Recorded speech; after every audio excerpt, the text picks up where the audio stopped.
COO of our company. Please welcome him with a huge round of applause.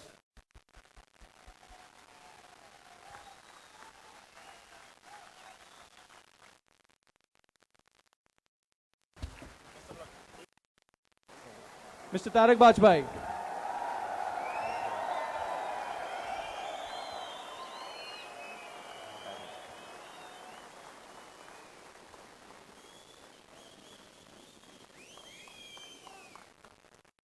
दोस्तों नमस्कार।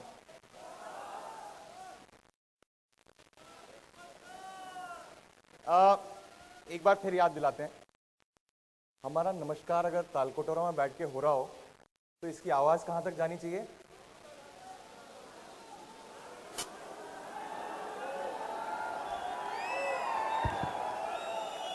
इसकी आवाज कम से कम वानखेड़े तक जानी चाहिए, वानखेड़े तक, क्योंकि अभी थोड़े दिन बाद वानखेड़े की आवाज आपको सुनाई देने वाली है यहां पे।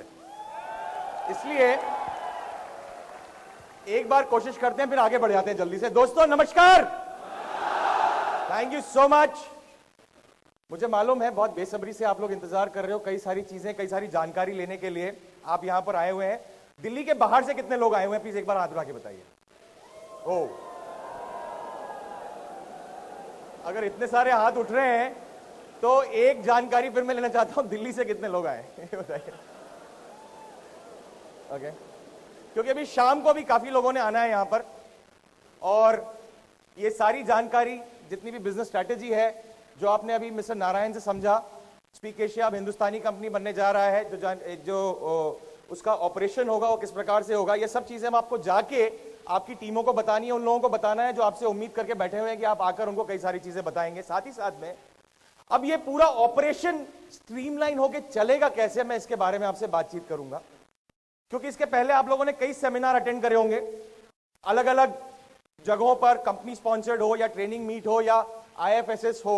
वहां पर आप एक सवाल का जवाब ढूंढने आते थे, कंपनी कहां तक जाने वाली है। और अभी बीच में जो आंधी तूफान से हम गुजरे हैं, उसके बाद में शायद आपको जवाब तो मिल गया है कि हम यहीं खड़े हुए हैं, कहीं गए नहीं है। ओके, तो आपके मन में सवाल बदल गया है, आप ये जानना चाहते हो कि भाई हमारे पे आउट्स कब तक आएंगे। कंपनी तो खड़ी हुई है, अपनी जगह पे खड़ी हुई है, और बड़ा सिंपल सा जवाब है, जैसे हमारे ऑपरेशंस नॉर्मल हो जाते हैं, वो सारी चीजें जो रुक गई थी वो वापस शुरू हो जाएंगी, कहीं नहीं जाने वाली। अगर हम यहां खड़े हुए हैं तो वो सारी चीजें कहां जा सकती हैं। इसलिए जिस तरीके से अभी तक आपने हर जगह हर समय इस पूरे महीने भर के दौरान संयम बरता है, वही संयम कुछ समय आपको और रखना पड़ेगा, क्योंकि काफी सारी कार्रवाइयां जो अब शुरू हो चुकी हैं। अभी आपको जो पता पड़ा कि आज जब आपसे बात की जा रही है तो वहां पर पेपर्स फाइल हो रहे हैं परमानेंट एस्टैब्लिशमेंट के, ये सब चीजें सिर्फ और सिर्फ एक मकसद से की जा रही है। वो मकसद मैं आपसे आखिर में डिस्कस करूंगा, सबसे आखिर में। अभी अगर थोड़ा सा आगे बढ़े तो एक छोटा सा सवाल है, आज हम कहां पर, किस सिनेरियो में खड़े हुए हैं, चलो इसको डिस्कस करते हैं। हम किस जंक्चर पे आगे खड़े हुए हैं, किस मुकाम पर हैं हम। बड़ी सिंपल सी बात है, हम एक ऐसे मकाम पर हैं जहां पे हमारे बारे में कुछ जानकारियां हैं जो पूरी तरह से हर जगह पर नहीं पहुंच पाई हैं। क्यों? क्योंकि हमारा ऑपरेशंस जब शुरू हुआ, जो फेज, जिस फेज में हम आए थे, जहां से हम एक्चुअली जो होने वाले हैं, जहां पे वो शुरू हुआ, उससे पहले ही हम खबर बन गए, या मैं बोलूं हमारी खबर ले ली गई। जो चीजें अगस्त के महीने तक होनी चाहिए थी वो अब हमको अगस्त से पहले करनी पड़ रही है, बड़ी जल्दी में करनी पड़ रही है। हमारे ऑपरेशंस हमको टाइम से पहले लागू करने पड़ रहे हैं, क्योंकि क्या आप एक्चुअली सिर्फ एक सर्वे कंपनी है, ये सवाल अगर पूछा जाए या आपसे पूछा जाए कि भाई क्या इश्तिहार पर आधारित आप अपनी राय देना चाहते हो, या फिर आपसे अगर पूछा जाए कि क्या आप प्रोडक्ट सेल में इन्वॉल्व एक कंपनी हो, इसमें से कौन सा जवाब सही है आपके लिए, ये जानना बहुत जरूरी है।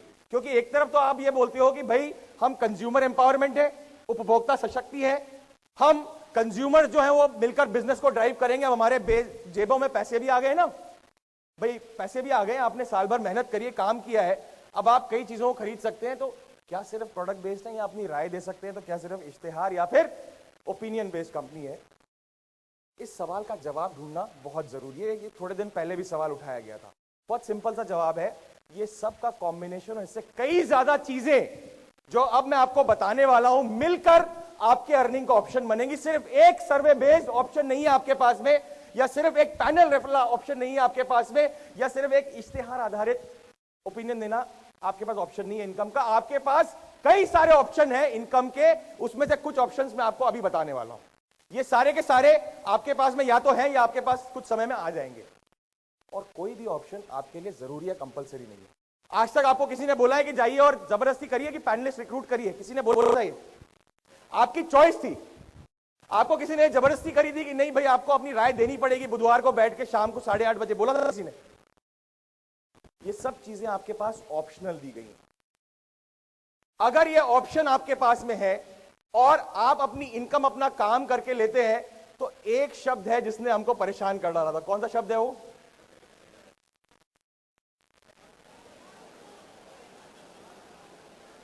ओके, एक शब्द है जिसने आपको परेशान किया था। मैं बार बार हर सभा में, हर सेमिनार में उस शब्द के खिलाफ आपसे बात करते हुए आया और आपको बोलते हुए आया हूं कि अगर परेशानी कोई क्रिएट कर सकता है, अगर हम अपने पैर पे कुल्हाड़ी मार सकते हैं, तो वो सिर्फ एक शब्द के कारण मार सकते हैं। और आज वही हुआ है, वही हुआ था। लेकिन कोई बात नहीं, मैंने ये थोड़ी ना कहा था कि पैर पे कुल्हाड़ी मर गई तो काम बंद हो जाएगा। काम तो आपका आगे चल रहा है, काम और भी बढ़ेगा, इससे ज्यादा बढ़ता जाएगा आगे। कुछ समस्याएं आती हैं, जब आपकी पर्सनल जिंदगियों में समस्या आ सकती हैं। आप देखते हो कई बड़े बड़े छोटे छोटे कामों में समस्या आती है, तो कौन सी बड़ी बात हुई हमारे साथ समस्या आ गई? और ऐसा क्या है जो हम इस समस्या से बाहर नहीं निकल सकते? हम अब धीरे धीरे बाहर निकलना शुरू कर चुके हैं। आशा की किरणें अब आपके सामने फूटने लगी, होने लगा है ना, कुछ कुछ चेंज दिख रहा है ना आपको? अभी और आता जाएगा। तो अगर मैं आपसे बात करूं कि आप महज एक सर्वे बेस्ड कंपनी हो, तो शायद अब आपका जवाब बहुत क्लियर होना चाहिए। हम सिर्फ एक सर्वे बेस्ड कंपनी नहीं है, हम इससे कहीं ज्यादा हैं, और अब हम जानेंगे हम क्या क्या है। आज अगर मैं बात करूं आपसे, आपके पास में खुद ऑप्शन दिया गया है, आप खुद डिसाइड करिए आपको क्या काम करना है। आपको अगर रेफरल करना है, किसी को स्पीक एशिया के बारे में समझाना, आपके ऊपर डिपेंड करता है, आप समझा सकते हैं। नहीं समझाना है, बिल्कुल मत समझाइए, आप पे कोई जबरदस्ती नहीं है। आपको अपनी राय देनी है, आप राय दीजिए। अगर नहीं देना है तो मत दीजिए। इश्तिहार देखना है तो देखिए, नहीं देखना है तो मत देखिए। दो एक चीजें और मैं बताऊंगा, अगर वो भी करनी होगी तो करिएगा, नहीं तो मत करिएगा। ये सारे आपके पास में बिजनेस के ऑप्शंस अवेलेबल हैं। और कल को अगर आप एक भी पैनलिस्ट रेफर नहीं करते हैं, या स्पीक एशिया के पास में एक भी नया पैनल रिक्रूट नहीं होता है, क्या यह मॉडल आकर एक जगह रुक जाएगा? इसका जवाब जानना बहुत जरूरी है। बहुत सिंपल सा जवाब है, जब आपके पास मल्टीपल ऑप्शंस हैं इनकम लेने के, अलग अलग जरिए हैं अपनी इनकम को प्राप्त करने के लिए, तो फिर यह मॉडल पैनल के कारण रुक कैसे सकता है? भाई वो आखिरी पैनल है जो स्पीक एशिया के साथ जुड़ा हुआ है, उसके पास भी तो 4-5 ऑप्शन होंगे ना इनकम अर्न करने के। How can this business stop? ये अपने आप में पूरी तरह से एक सस्टेनेबल बिजनेस मॉडल बन चुका है। It can never stop. अब ये नहीं रुक सकता, क्योंकि आपके पास मेन ऑपरेशनल फेज में ये सारे के सारे ऑप्शंस आ चुके हैं। आज अगर आप चाहो कि एक भी फ्रेश पैनल ना रिक्रूट हो, फिर भी काम चलता रहे, काम चलता रहेगा, और हम सब मिलकर इस काम को चलाते रहेंगे।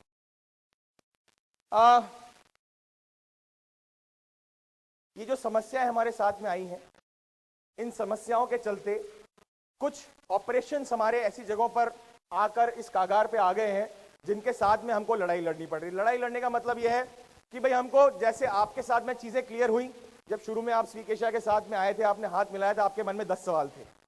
आज आपके पास में वो 10 सवालों के जवाब हैं। यही जवाब हमको कई एजेंसीज को देने हैं, जो हम देना शुरू कर चुके हैं। जिसमें सबसे बड़ा चैलेंज था हमारे साथ में बैंकिंग ऑपरेशंस को लेकर। थोड़ी सी बैंकिंग ऑपरेशन के साथ में गड़बड़ी हुई, जहां पर जो हमारा नॉर्मल प्रोसेस चला करता था बैंकिंग का, वो प्रोसेस थोड़ा सा तितर बितर हुआ। उसको वापस लाइन पे लाया जा रहा है, उस प्रोसेस को वापस ठीक किया जा रहा है, उसको वापस अपनी जगह पे बिठाया जा रहा है। इसके लिए कोशिशें चल रही हैं।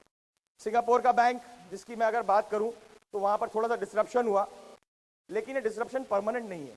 एक बार जैसे आपको चीजें समझ में आई थी, अगर वहां पर भी चीजें समझा दी जाएंगी, सही तरीके से बता दी जाएंगी, तो हमारा ऑपरेशन वापस नॉर्मल रिज्यूम हो सकता है। इसके लिए कई सारे विकल्प, ऑप्शंस ढूंढे जा रहे हैं, कई सारे ऑप्शन पे काम किया जा रहा है।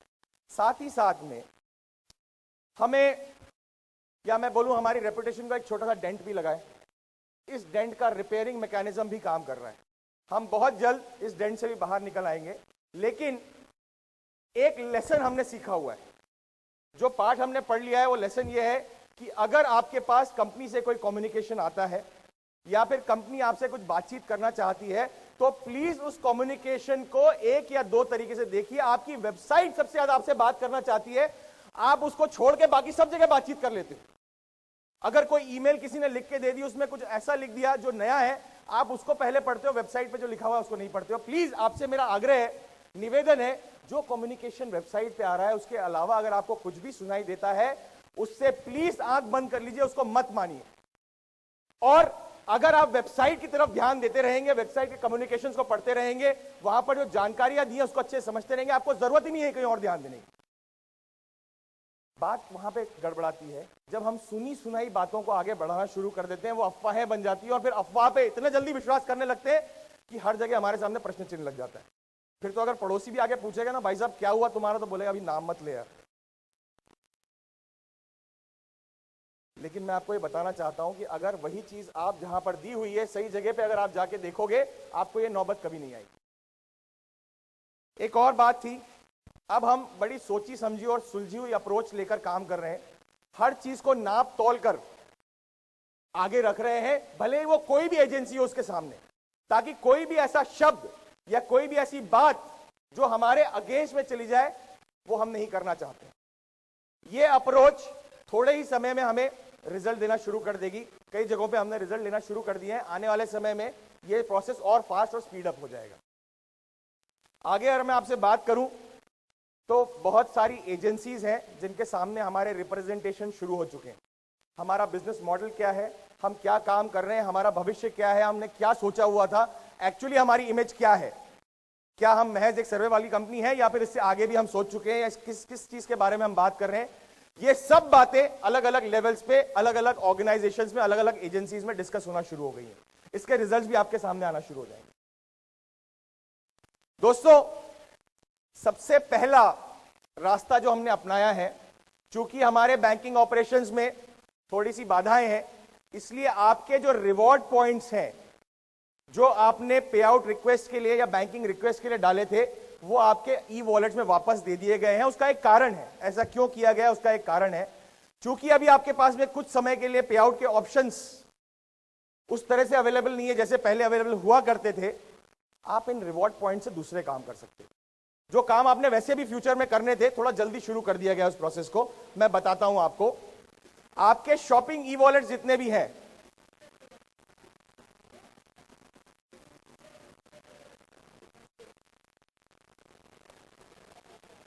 कोई बटन दब गया? ओके। आपके शॉपिंग ई वॉलेट्स से अब आप अपने सब्सक्रिप्शंस परचेज कर सकते हैं। ये ऑप्शन भी अवेलेबल करा दिया गया है।